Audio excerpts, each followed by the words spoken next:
자, 이번에는 돈이 흐르는 스토리 돈맥을 좀 짚어보는 시간입니다. 비트코인 3만 달러 시대 투자 전략을 세워볼까 하는데요. 김용영 엠블록 코인 담당 에디터와 함께합니다. 어서 오세요. 안녕하세요. 네, 이 비트코인이 올 들어 무섭게 오르고 있는데요. 이번 주에 3만 달러 회복했잖아요. 올해 들어서 얼마나 오른 건가요?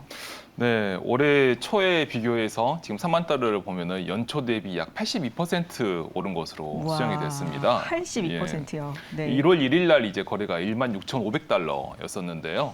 최근에 이제 3만 달러를 기록을 했죠. 그래서 이제 82%였고 1분기가 끝났던 3월 말에 이제 1분기 기간에 72%가 올라서 많이 올랐다라는 얘기가 많았었거든요. 네. 그런데 4월 들어서도 이제 28,000달러에서 다시 3만 달러까지 오르면서 상승폭을 더 늘렸어요. 네네. 그래서 이제 나스닥이나 금 이런 다른 투자자산 대비해서도 상승률이 높다는 것을 분명히 이제 확인할 수가 있고요.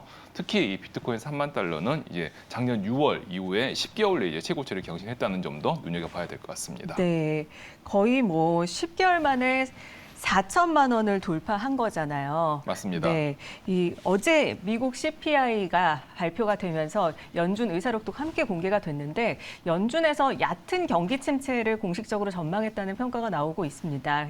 어제 미국 시장에서는 이 CPI 둔화보다는 FOMC 의사록이 더 큰 영향을 미친 모습으로 보이는데 비트코인도 뭐 의사록 영향으로 인해서 살짝 또 내려갔죠. 네네, 맞습니다. 그래서 올해 들어서 정말 급등해서 비트코인 많은 관심을 이제 가지고 계신데 그러다 보니까 비트코인 가격도 이제 약간 좀 더 민감해진 것 같아요. 가격대가. 그래서 이제 특히나 이제 미국 시장에서 나왔던 이제 CPI보다 이제 FOMC 의사록에서 약간 경기 침체를 이제 전망을 했는데 비트코인도 엄밀히 말하면 이제 많은 분들이 이제 뭐 대안자산 이렇게 여러 가지로 이렇게 분류를 하긴 하지만 엄밀히 말하면 투자 자산 중에 하나로 볼 수가 있습니다. 따라서 이런 경기 침체와 같은 거시경제 변화에 대해서는 비트코인이라고 완전히 무관할 수가 없는데요. 영향이 특히 미치는군요. 맞습니다. 네. 그래서 경기가 침체된다라고 했었을 때 그렇다고 해서 비트코인만 뭐 독야청청 오를 것이냐 그렇지는 않고요. 그 영향 때문에 이제 살짝 떨어진 거고 특히나 최근에 이제 3만 달러를 이제 회복했기 때문에 이 3만 달러를 회복할 때까지 한 약 3주 정도의 시간이 걸렸어요. 네. 28,500달러에서 3만 달러까지 올라가는데 몇 번이나 이 시도를 했다가 돼서 이제 상승의 어쩌면 이제 위에 그 저항선 으로 작용을 했었었는데 네. 이걸 이제 3만 달러 회복하다 보니 당연히 이제 차익을 실현하고 싶은 그런 이제 기대 심리도 있었기 때문에 이번 이 경기 침체 전망에 맞춰서 이제 일부 차익 실현하는 매물이 나와서 살짝 하락한 것으로 예상이 되고 있습니다. 그렇군요. 차익 실현을 한 것들이 있을 것이다. 네, 그런데 이 비트코인이 워낙 이렇게 82%나 연초 대비해서 올라오면서 이 급등에 대해서 예상 외다 이런 반응이 많습니다. 작년과 달리 올해 뭔가 달라진 게 있을까요? 예, 사실 작년 말에 많은 이제 이 코인 시장에서도 이제 여러 전문가분들이 많으신데 거시경제나 이런 자산 쪽을 보시는 분 중에서 이제 코인 쪽도 같이 보시는 분들이 꽤 많으세요. 그래서 이런 분들께서 작년에 이제 올해 시장 전망을 내놨었는데 올해 비트코인이 이 정도로 오를 것이다. 특히 1분기에 이렇게 연초부터 오를 것이라고 예상한 전문가는 거의 없었습니다. 네. 대부분 전문가들이 예상을 하더라도 상저하고 이제 하반기 정도에 이제 내년에 이제 비트코인의 반감기라고 하는 그런 이제 누구나 다 예상하고 있는 이제 호재가 있기 때문에 오르더라도 하반기에 오를 것이다 했었는데 올해 초에 예상을 깨고 정말 급등을 했었거든요. 네. 이렇게 예상한 이유는 작년에 워낙 대형 악재들이 많았습니다. 예, 작년 5월에 이제 아직도 지금 수사가 계속되고 있는 그 루나 파산. 테라 파산이죠. 테라 몰락이죠. 테라 몰락 사태도 있었고 특히 작년 11월에는 전 세계 이제 4위권에 속하는 가상자산 거래소인 FTX의 투자 계열사인 알라메다 리서치와 함께 파산을 하면서 거의 55조 원이 그 일주일인가 2주일 사이에 사라졌어요. 네. 이 정도의 대형 사건이 발생했기 때문에 코인은 당분간 여기서 벗어나기 힘들 것이다 했는데 어쨌든 이런 예상을 보기 좋게 벗어나서 지금 이제 상승한 것인데요. 네. 여기에 이제 이유를 좀 꼽자면 이제 특히나 올해는 이제 코인뿐만이 아니라 올해 초에 다른 경제 전문가분들도 예상치 못한 것들이 좀 있었었어요. 네. 일단 금리 급등이 사실 이제 그중 이유를 하나 꼽을 수 있을 것이고요. 네. 그리고 거기에 더더욱 예상치 못했던 게 이제 은행 파산이지 않겠습니까? 네. 그래서 은행 파산 같은 이런 대형 사건이 발생하면서 오히려 비트코인에게는 아까 말씀드렸던 이런 대안 자산으로서의 평가가 좀 높아지면서 호재로 작용한 것으로 볼 수가 있겠습니다. 있습니다. 네, 여러 가지 요인들을 얘기해 주셨는데 이 금리 급등 그리고 은행 파산 이런 부분에 대해서 좀 구체적으로도 얘기해 주시죠. 네, 그렇죠. 은행이 파산했는데 왜 비트코인이 오를까? 이렇게 생각하시 이게 잘 그러니까. 연결이 네. 안 되는 경우가 좀 많긴 합니다. 보면요. 이 기존 금융 시스템이 왠지 흔들리는데 은행 파산했으니까 가상화폐 시장도 불안하지 않을까 이렇게 그렇죠. 생각할 수 있거든요. 네, 맞습니다. 하지만 이 비트코인이 이제 잘 따져보면은 비트코인이 2009년에 이제 등장을 했었는데요.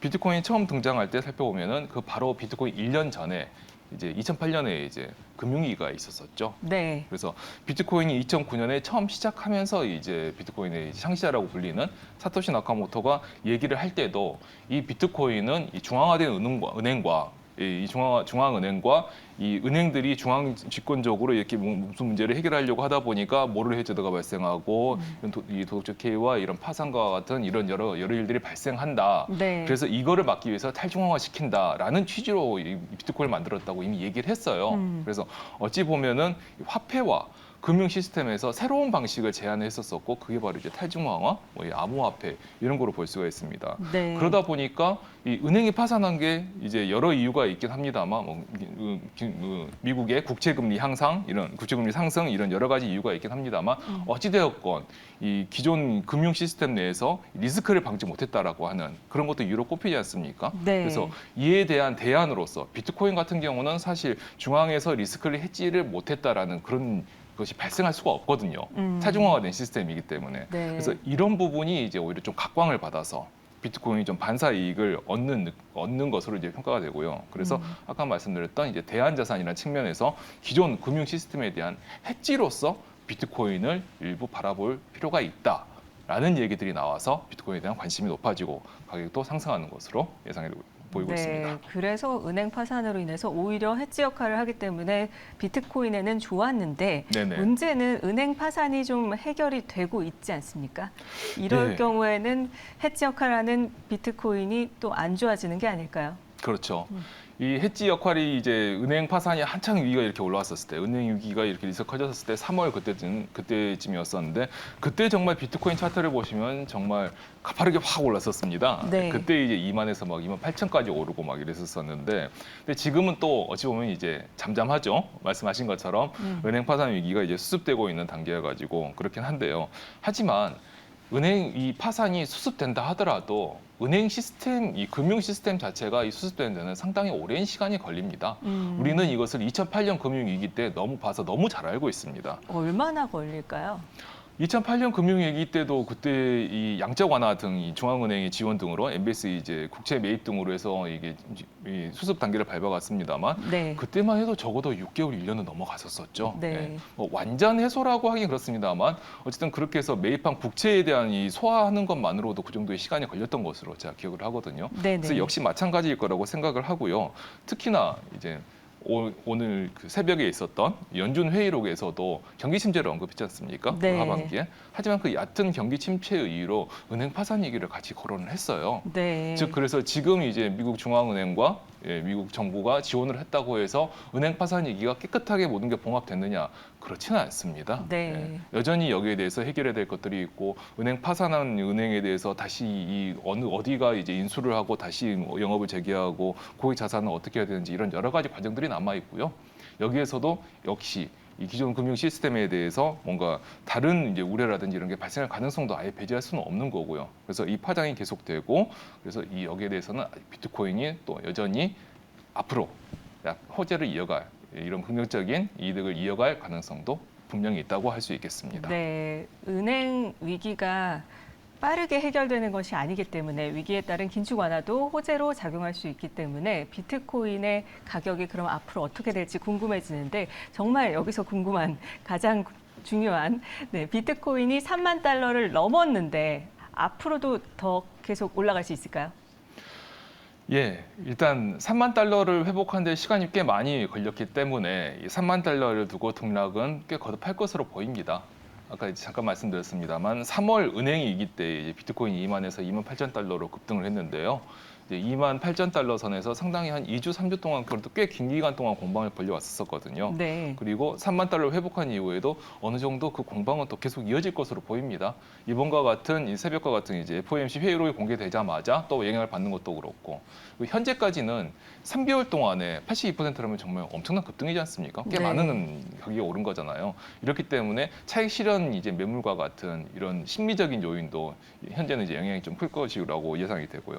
하지만 여러 이 전문가분들에게 많은 분들에게 물어보면 외신에서도 그렇고 뭐 국내에서도 그렇고 비트코인이 3만 달러로 멈추지는 않을 것이라고 생각하시는 분들이 많습니다. 네. 그래서는 특히나 은행 파산에 대한 위기, 은행 파산 위기가 이렇게 단기간에 수습될 이것은 아니다라는 데 이제 공통적인 좀 인식이 있고요. 더 그리고 달릴 것이다. 예, 이게 네. 또 이제 경기 침체의 트리거가 된다라고 한다면 여기는 음. 분명히 영향도 무시할 수가 없는 것이고요. 네. 그리고 이제 올 초에 사실 올 초 하반기에 비트코인이 오를 것이라고 예상됐던 이유 중에 하나인 비트코인 반감기가 이제 내년 4월 달에 있는데요. 네. 이게 점점 다가올수록 이제 비트코인 반감기에 대한 영향이 좀 더 커질 것으로 이제 예상이 되고 있습니다.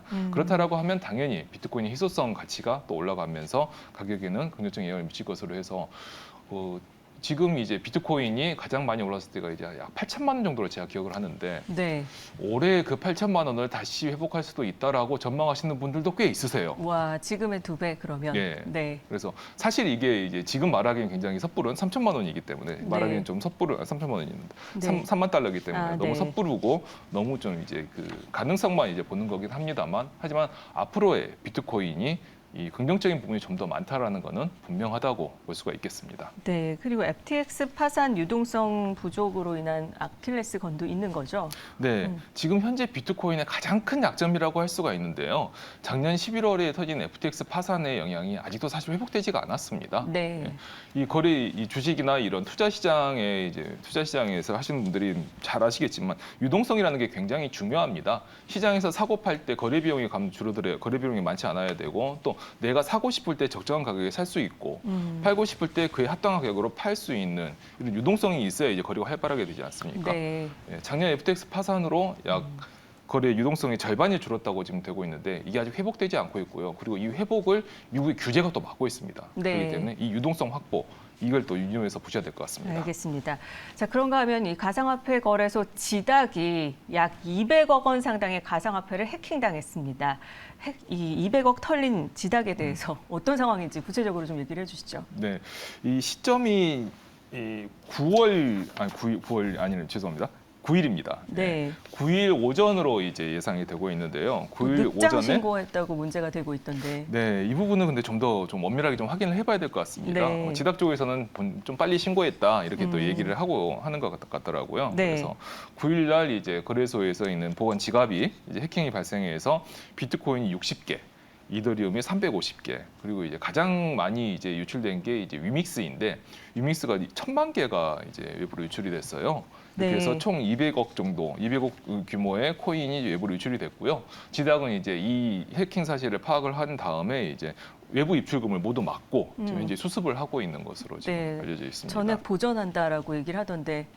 네, 그래서 지닥은 이제 그 내부적으로 자체 자산을 이용해서 네. 일단 이게 외부로 유출된 고객 자산에 전부 보존을 한다고 얘기를 하고 있고요. 그리고 이렇게 코인이 외부로 유출된다 하더라도 이 각 거래소들과 협력을 해서 다른 데서 이렇게 현금을 바꿀 수 없게 막을 수가 있습니다. 현재 그렇게 진행을 하고 있고, 그래서 이제 어느 정도로 지금 외부 현금화는 이제 막고 있는 것으로 지금 판단이 되고 있고요. 그래서 일부 회수가 좀 가능할 것으로 보여요. 그래서 네. 시간이 좀 많이 걸리긴 하겠습니다만 회수는 될 것 같긴 합니다만 하지만 이런 거래소의 해킹은 이 코인 시장의 안정성을 굉장히 낮추기 때문에 유념하셔야 될 것 같습니다. 네, 알겠습니다. 오늘 돈 잃은 스토리에서는 비트코인 3만 달러 시대 투자 전략을 세워보기 위해서 이 김용영 엠블록 코인 담당 에디터와 함께 코인 시장을 자세히 살펴봤습니다. 오늘 말씀 고맙습니다. 감사합니다.